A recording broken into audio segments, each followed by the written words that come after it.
क्या वाकई महमूद गजनवी के घोड़ों की टापों से हिंदू और सिख औरतों के हमल गिर जाते थे?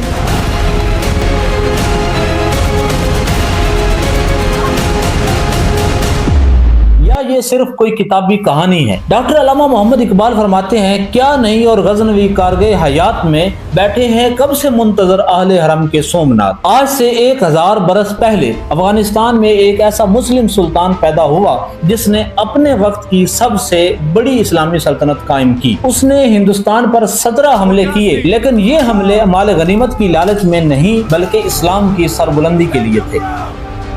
इन हमलों के नतीजे में हिंदुस्तान जैसे अजीम मुल्क का बहुत बड़ा हिस्सा इस्लामी सल्तनत के ज़ेरे नगी आया। यहाँ के लाखों बाशिंदे जोक दर जोक मुसलमान हुए, लेकिन इतना बड़ा सुल्तान अपनी जिंदगी इंतहाई आजिज़ी और सादगी से गुजारता रहा। ये सुल्तान एक तुर्क गुलाम का बेटा था, इसलिए हमेशा गुलामों की इज्जत करता था। इस पर अल्लामा इकबाल ने अपना मशहूर ज़माना शेर भी कहा था, एक ही सफ में खड़े हो गए महमूद व अय्याज, न कोई बंदा रहा और न कोई बंदा नवाज। तुर्क गुलाम का ये बेटा और मुस्तकबिल का सुल्तान महमूद गजनवी ही था जो हिंदुस्तान फतह करने वाला पहला इस्लामी सुल्तान बना। महमूद गजनवी के वालिद सबकतगीन तुर्क गुलाम थे, जिन्हें सामानी सल्तनत के गवर्नर अल्पतगीन ने खरीद लिया था। अल्पतगीन ने फिर अफगान शहर गजनी को फतह करके वहाँ इस्लामी हुकूमत कायम की।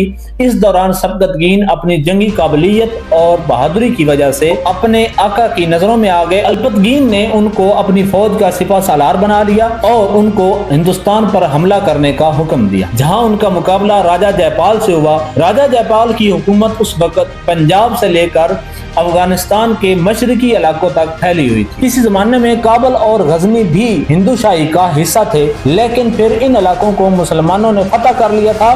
सबकतगीन ने अपने आका अल्पतगीन के हुक्म पर मुल्तान और लगमान के इलाकों पर हमले किए। यहाँ उसे बहुत ज्यादा माले गनीमत भी हासिल हुआ और हजारों लौंडियां और गुलाम भी हाथ लगे। अल्पतगीन को सबकतगीन की कामयाबियों से इतनी खुशी हुई कि उन्होंने अपनी एक बेटी की शादी भी सबकतगीन से कर दी। सबकतगीन की इस बीवी के बतन से महमूद गजनवी ने जन्म लिया। महमूद गजनवी का असल नाम अबुल कासिम महमूद था। जब वो 6 बरस के थे तो सबकतगीन गजनवी सल्तनत के सुल्तान बन गए। किस्सा मशहूर है, सुल्तान बनने से पहले सबकतगीन शिकार खेलने गए। रास्ते में उन्हें हिरनी का एक बच्चा मिला और उन्होंने उसे जिंदा पकड़कर अपने घोड़े पर बिठा लिया और किले की तरफ वापस चल दिए। रास्ते में उन्होंने पीछे मुड़कर देखा तो बच्चे की माँ बिलबिलाती हुई पीछे पीछे चली आ रही थी और उसकी आंखों से आंसू जारी थे। सबकतगीन को इस बेज़बान पर तरस आ गया और उन्होंने बच्चे को छोड़ दी। बच्चा दौड़ता हुआ अपनी माँ के पास वापस चला गया।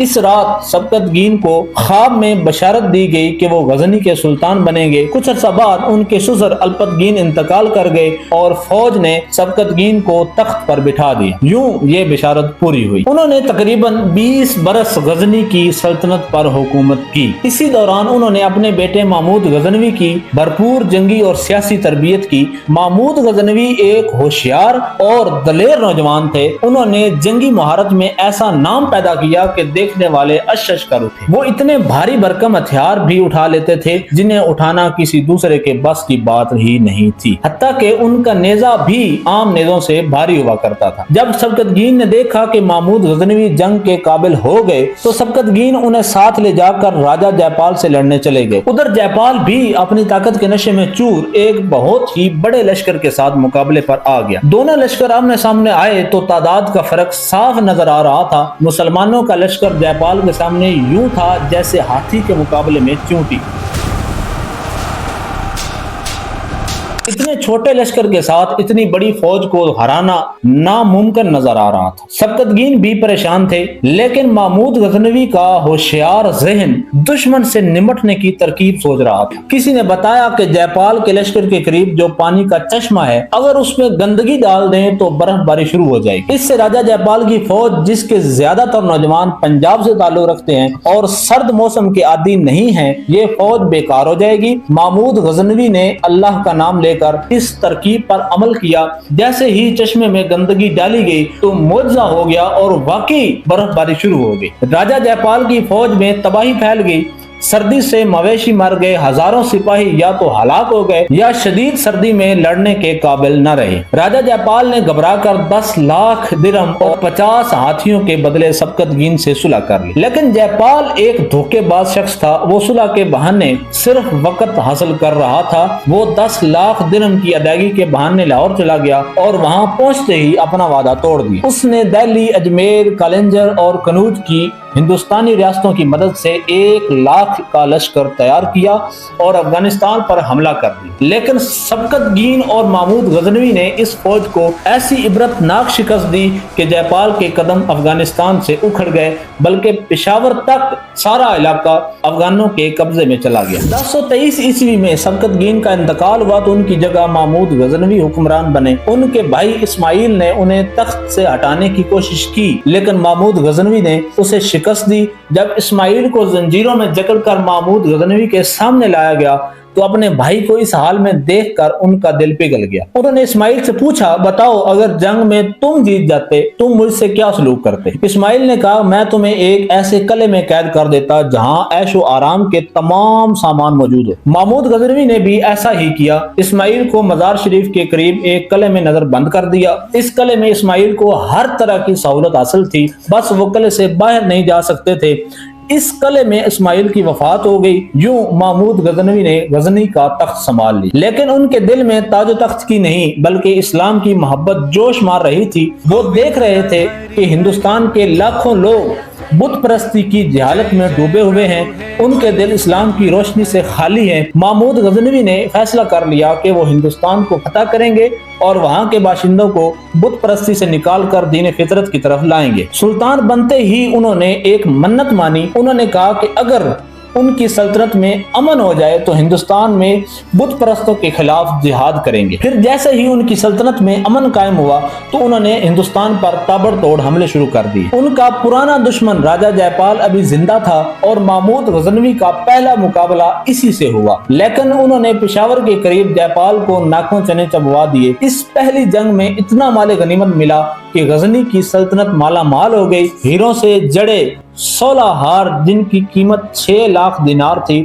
پھر 5 لاکھ غلام اور کنیزیں بھی ملی۔ راجہ جے پال زندہ پکڑا گیا۔ اس نے خراج کے وعدے پر رہائی حاصل کی، لیکن رہا ہوتے ہی ایک بار پھر اپنا وعدہ توڑ دیا۔ اس نے خراج دینے کی بجائے ایک چتا جلائی اور اس میں بھسم ہو گیا۔ جے پال کے عبرتناک انجام کے بعد اس کے بیٹے آنند پال اور نواز سے جے پال دونوں نے بھی محمود غزنوی سے جنگیں لڑی، لیکن بار بار شکست کھائی۔ ان میں ایک جنگ تو ایسی تھی جس میں پورے ہندوستان سے فوجیں جمع کی گئی۔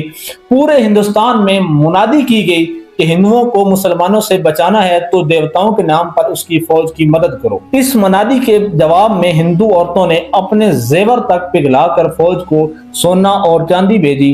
پورے ہندوستان سے ہزاروں ہندو رضاکار بھی دھرم کے نام پر کٹ مرنے کے لیے اس فوج میں چلے آئے۔ جب مسلمانوں نے دشمنوں کی اتنی زیادہ تعداد دیکھی تو وہ گھبرا گئے، لیکن محمود غزنوی نے انہیں حوصلہ دیا۔ ان کے حکم پر مسلمانوں نے اپنے کیمپ کے گرد خندق کھودی تاکہ دشمن آسانی سے حملہ آور نہ ہو سکے، لیکن ہندوؤں کو اپنی زیادہ تعداد پر بھروسہ تھا۔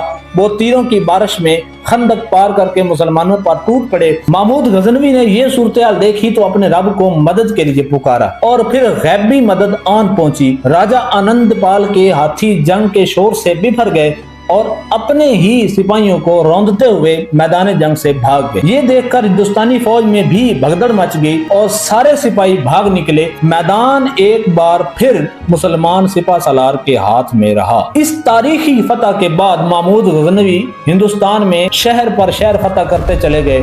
ہندوؤں کے مقدس شہر نگرکوٹ، تھانسیر اور کئی دوسرے شہروں پر بھی اسلامی پرچم لہرانے لگے۔ محمود غزنوی ان شہروں میں عام لوگوں کو کچھ نہیں کہتے تھے، لیکن بتوں کا صفایا کرتے چلے جا رہے تھے۔ مندروں میں پجاریوں نے جو سونا چاندی جمع کر رکھا تھا اسے وہ مال غنیمت کے طور پر حاصل کرتے رہے۔ یہ سونا چاندی فوج میں تقسیم کیا جاتا اور غزنی بھیجا جاتا۔ اس مال غنیمت سے غزنی میں شاندار مساجد، سرائے، سڑکیں وغیرہ تعمیر کی گئیں۔ یعنی یہ دولت محمود غزنوی نے اپنے ذاتی استعمال پر خرچ نہیں کی بلکہ رعایا کی بہتری کے لیے استعمال کی۔ اسی طرح محمود غزنوی نے کشمیر بھی فتح کیا۔ محمود غزنوی کی ان شاندار فتوحات کے نتیجے میں ہندوستان میں اسلام تیزی سے پھیلا۔